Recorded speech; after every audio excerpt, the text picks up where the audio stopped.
जय बाबा की भक्तों।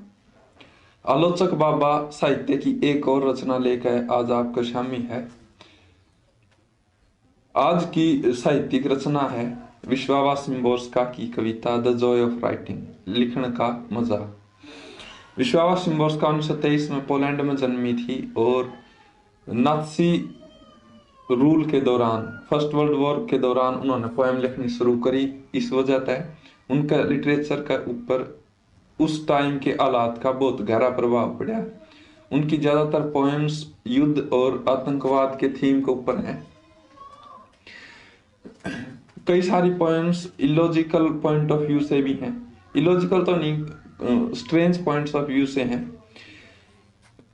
कई पोएम्स में उन्होंने आयरनिक प्रिसीजन, आयरनी यानी कि ताना मारना, सटायर करना, सटायर से थोड़ा अलग होता है, पैराडॉक्स, अंडरस्टेटमेंट जैसे डिवाइसेस का इस्तेमाल करा है ताकि वो अपनी बात को और चुभने वाले तरीके से कह सकें। आयरनी का मतलब ये होता है, और युद्ध वाली बात को चुभने वाले तरीके से ही कहा जाएगा।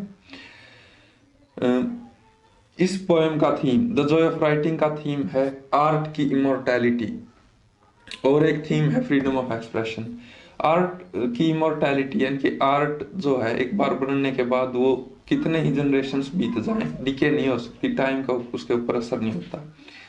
जैसे जॉन कीट्स ने ode on a Grecian urn में कहा था, she cannot fade though thou hast not thy bliss, for ever wilt thou love and she be fair. कि तुम, वो कभी भी टाइम के असर से डिके नहीं होगी, चेंज नहीं होगी, वो हमेशा जवान रहेगी। एक अर्न के ऊपर पेंटिंग है लड़की की, तो वो कभी भी बूढ़ी नहीं होगी।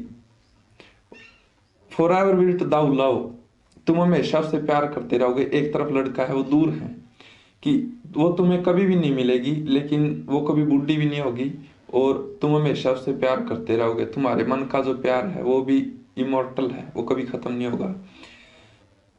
और एक फ्रीडम ऑफ एक्सप्रेशन वाला थीम, कि उस टाइम पर नात्सी रूल था तो सारे के सारे आर्टिस्ट को सप्रेस किया जा रहा था। विश्वावा शिंबोर्स्का ने एक दुनिया की इमेज बनाई है। जो राइटर हुआ है, जो आर्टिस्ट हुआ है, उसका आगे एक दुनिया हुआ है जिसके में वो कुछ भी कर सका है। अब देखेंगे कैसे लिखा है पोइट ने वो।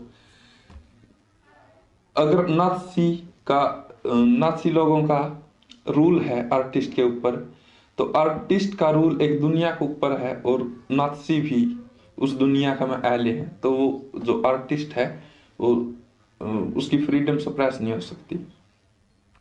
अब देखते हैं पोएम को, और आप साथ साथ एसेस करते चलना कि कहाँ पर पोएट नाथसीज को सब्जेक्ट कर रही है अपनी दुनिया में, और कहाँ पर इनोसेंट्स को ऊपर उठा रही है। जो लिखा है मेरा, इन लिखे है जंगला में को क्यों छड़ा है, एक झरना में तय लिखा है पानी की एक घूंट खातर, जो उसकी शक्ल ने जेरोक्स करके दिखा होगा। वो अपनी नैड ने क्यों उठावा है, उसने सुना है कि मैं असलियत तय महंगी हुई चार पतली टांगा पर खड़ा, वो मेरी अंगलियां का तड़का न लावा है। चुप्पी यो अर्फ भी पेज पे आल है, और बोझड़िया ने अटाए दे है, जो जंगल अर्फ तय पेज के ऊपर जा मेरे हैं। वो चुप्पी यो अर्फ भी पेज पाल है, और बोझड़िया ने अटाए दे है, जो जंगल अर्फ तय पेड़ पर जाम गए। छोटे छोटे बात के टुकड़िया की पकड़ इसी है, ध्यान तो सुनियो, कि छोटे छोटे बात के टुकड़िया की पकड़ इसी है, वह मर्ग न लकड़न को नहीं दे। शाही की अरे एक बूंद में शिकारियां का ट्योल है, जो शिस्त लान के यंत्र ले रहे हैं। किसे भी पल टेढ़ा पैन पे गोते सड़क है, मर्ग न घेर के बंदूखा गेल निशाना लाने तैयार है। वह भूल रहे हैं कि उरो जो है वह जिंदगी को पूरे और कोई से नियम काला को दौड़े चल रहे हैं। आंख की एक झपकी में उतना टाइम लगेगा जितना मैं चाहूं, और जे मैं चाहूं छोटे छोटे अनंत काला तक चल लेगी एक पलक की झपकी, जिनमें चाली हुई गोली हवा में रुकी होंगी। मेरे कहे बिना एक भी घटना को नहीं हुआ। मेरा आशीर्वाद बिना एक भी पत्ता को नहीं पड़ा। घास का एक भी पत्ता मृग का खुर तला को नहीं मुड़ा। तो के एक इसी दुनिया है जड़ा मेरा किस्मत पे पूरा रात चल रहा है। एक टेम है जिसने मैं शब्दा की जोड़ी तक बांध दूं। एक जिंदगी मेरे इशारा तक अमर हो जाए है। लिखण का मजा, बचा लेने की शक्ति, एक नस्वर हाथ का बदला। या थी कविता। तो आपने देखा होगा कि कहाँ कहाँ पोएट ने कौन कौन से थीम इंक्लूड करे हैं।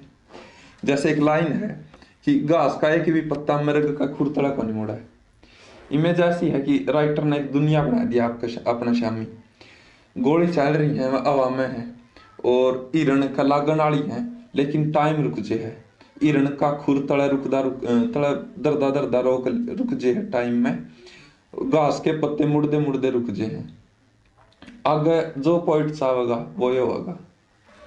लास्ट की 3 लाइन है जो फ्रेज के रूप में है कि लिखने का मजा, ये फ्रीडम ऑफ एक्सप्रेशन है। वो अमर कर देने की शक्ति है किसी चीज को। ये लिखने का मजा है, ये बचा लेने की शक्ति है और ये एक नस्वर हाथ का बदला है। एक रूल चल रहा है नाथसी अपने ऊपर और उसमें आप कुछ कह नहीं पा रहे। सरकार इसी हो रही है कि एक्सप्रेशन की अनुमति नहीं है। तो भी पोइट कहा है मैं निराश को नहीं आंदी, क्योंकि मेरे द्वारा एक मेरी दुनिया है और उसमें वह सरकार भी मेरे तनिच्चा है। गोलियां पे इतनी पावर को नहीं जितना पेन की शाही में है। हालांकि ये एक पोएम है, इसका मैं बहुत सारे पॉइंट्स ऑफ व्यू को मिला अपन। एक तरफ है एक हिरण जो इनोसेंट लोगों को रिप्रेजेंट कर रही है और एक तरफ है शिकारी जो नाज़ियों को या ओप्रेसर्स को रिप्रेजेंट कर रहे हैं। विश्वास सिम्बोर्स्का की और बहुत सारी पोएम्स हैं, बहुत डाइवर्स कलेक्शन है। हालांकि नंबर में कम है जैसा कि मैंने पहले बताया, लेकिन हर एक पोएम पहली तय बहुत अलग तरीके से लिखी गई है। आप इन पोएम्स को पढ़िए और हमें सजेशन दीजिए किस कविता के ऊपर, किस किताब के ऊपर हम वीडियो बनाओ। ऐसे हमारे सिलेक्शन आप सुनोगे तो इतना ज़्यादा इंटरेस्टिंग शायद ना लगे, आपके सजेशंस पे वीडियो बनेगी तो और इंटरेस्टिंग लगेगा। आज की इस प्रस्तुति में यहीं पर कंक्लूड करते हैं इस प्रस्तुति को। धन्यवाद आपका देखने के लिए, टाइम देने के लिए। जय बाबा।